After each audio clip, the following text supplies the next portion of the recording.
Hi, this is Tracy with Titus 2 Web Design and also GenesisBlogging.com. Today I'm going to do a really quick tutorial for those of my clients who are using my T2 Easy Site system, and to show you how to update your LinkLokMe.php file when you're adding new products for download. It can get a little bit confusing when you're updating that yourself. So I'm going to go on the assumption that your system has already been set up by me and installed and has been working, and you are just going to be adding some products yourself, and I'm going to show you how to do that. So this is an example of my demo site where I have just a sample product set up here. And this is a linklokme.php file that I have opened up just in WordPad. You can use any editor you want, but this is opened up in WordPad, since most everyone would have that on at least your PC computer. And the variables that you would need to have, and this is how it breaks down. Before the first comma right here, where it says test 01, is where you would enter in your catalog number. You have to enter it exactly. This is very, very crucial. Everything needs to be exact, because if it's not, it won't send the download link and it won't recognize it. This is a cross check and a security check. That's why everything has to be exact. So you enter in, you might as well just copy and paste it if you want to. The catalog number goes here.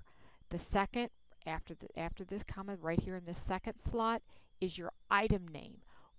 Everything that you have entered in here for an item name for your product goes right here. It has to be exact. You can't leave anything off. If you've got, anything with an exclamation point or whatever, it all has to go right in there. Right here in this third slot, that's your price. Whatever your price is, enter that in right there. This right here in the fourth slot is your download location, and it can be just like a relative location like this, or relative to the main domain that everything is set up on, like I show it here, or you can put in a full URL to the location if you want to, like HTTP whatever, to the actual download location. And then these last two are usually, for most of my clients, I set all of that at 0. What those two actually mean are, this first little 0 right here is the actual file size. If you wanted to indicate a file size, you can do that. It's usually detected automatically, so you don't necessarily have to put that in there. So I usually leave it 0. This last 0 is an expiration in minutes. So if you wanted to set an expiration time in minutes, and it starts from the time that the link is created. So you would need, and it can be anywhere from 1 minute to several years, but that time is in minutes. So if you wanted this download time to expire in a few years, you would have to calculate that out in minutes, and you would enter in that number, variable in minutes right here. Again, most of my clients don't necessarily have a time limit that they're wanting to set for their products for downloads. So that's why those two end numbers are usually 0, but they have to be there. You have to have at least a 0 as a placeholder for those two spots. If you don't have at least 0 in those two spots, then your download link's not going to work. So that's what those things are, and that's where you find them.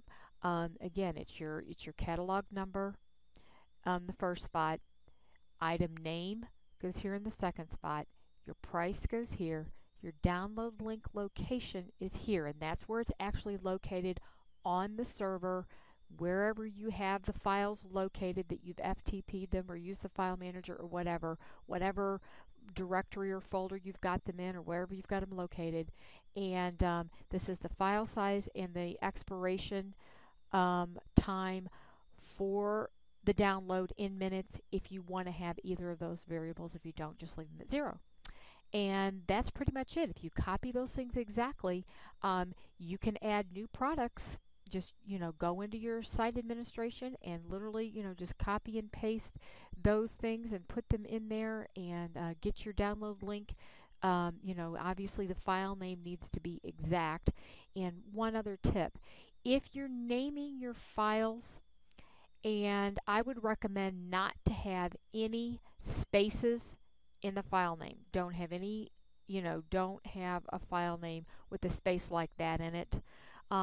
Either have an underscore or a hyphen or something in the file name, because if you have a space, some browsers and computers do not read the space and it wants to put like a %20 or something in there to fill the space. But if you put it in this LinkLokMe file with just a space and nothing in there, sometimes that messes up and it won't read the download link when it's sent.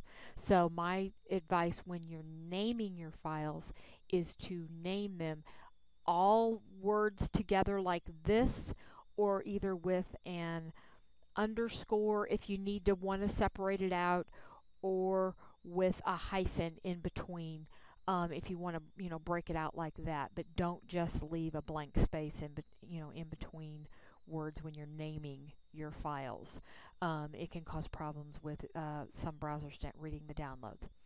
But that's it. Hopefully that'll help you, and you can add products on your own without any issues from now on. So hope that helped you. Speak to you soon.